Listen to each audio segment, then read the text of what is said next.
Shalom, selamat pagi. Terpujilah Tuhan Allah yang maha baik yang terus menjaga memelihara kita. Pekabaran firman Tuhan pada pagi hari ini diambil dari buku Maranatha Tuhan Datang yang ditulis oleh hamba Tuhan Nyonya Ellen G. White. Sebelum kita mendengarkan pekabaran firman Tuhan, mari kita sama-sama berdoa. Ya Tuhan Allah Bapa kami yang bersema dalam tata surga, kami siap untuk merenungkan firman-Mu. Berbicaralah ya Bapa, tolong tuntun kami, dalam nama Yesus kami berdoa. Amin. Pekabaran firman Tuhan pada pagi hari ini berjudul, Setan melipat gandakan usahanya. Ayat intinya diambil dari Mazmur 34 ayat yang ke-8. Malaikat Tuhan berkemah di sekeliling orang-orang yang takut akan Dia, lalu meluputkan mereka. Keterangannya, kuasa dan kebencian setan dan pasukannya dapat membahayakan kita jika kita tidak mencari perlindungan dan kelepasan dalam kuasa juru selamat kita yang unggul. Dengan hati-hati kita menjaga rumah kita dengan kunci dan gembok untuk melindungi harta milik kita dan hidup kita dari orang jahat. Tetapi kita jarang memikirkan malaikat-malaikat jahat yang terus-menerus mencari jalan masuk kepada kita dan terhadap serangan-serangannya yang kita hadapi dengan kekuatan kita sendiri yang tidak mempunyai metode pertahanan.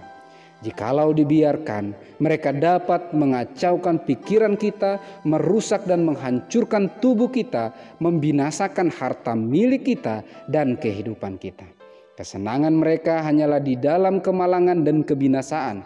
Ketakutan adalah kondisi mereka yang menolak pengakuan ilahi dan menyerah kepada pencobaan setan sampai Tuhan membiarkan mereka kepada pengendalian roh-roh jahat.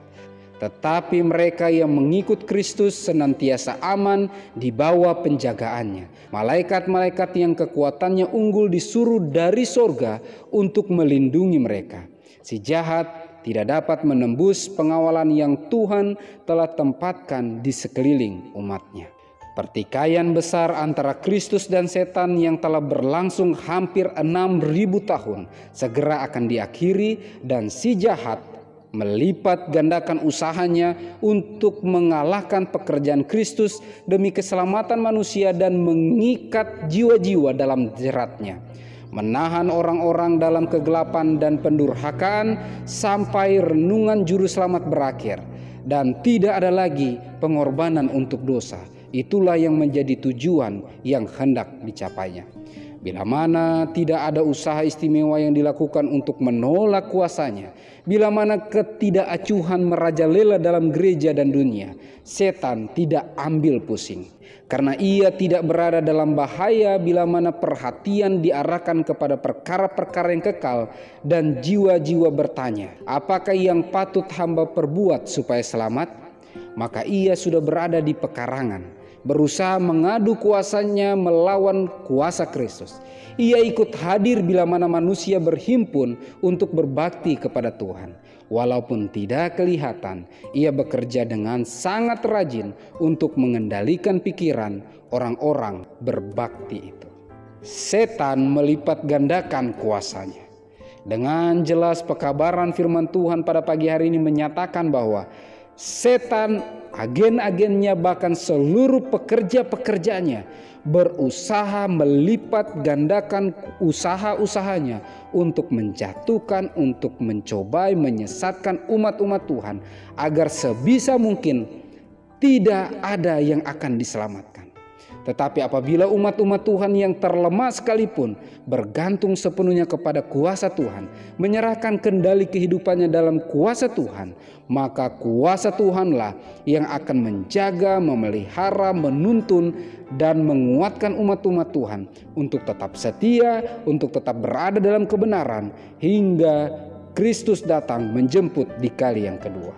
Semoga dengan pertolongan Tuhan kita semua bisa setia dan bisa menang melawan kuasa muslihat setan. Mari kita sama-sama berdoa.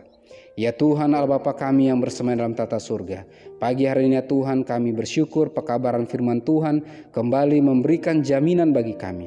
Bila kami bergantung sepenuhnya kepada Tuhan, maka kuasa Tuhanlah yang akan memampukan kami menang, karena Engkau telah menang dan Engkaulah yang menyanggupkan kami untuk menang.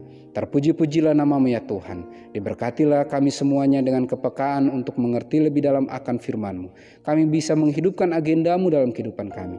Kami bisa siap menerima roh jan akhir, dan kiranya meterai Allah yang hidup menjadi bagian kehidupan kami.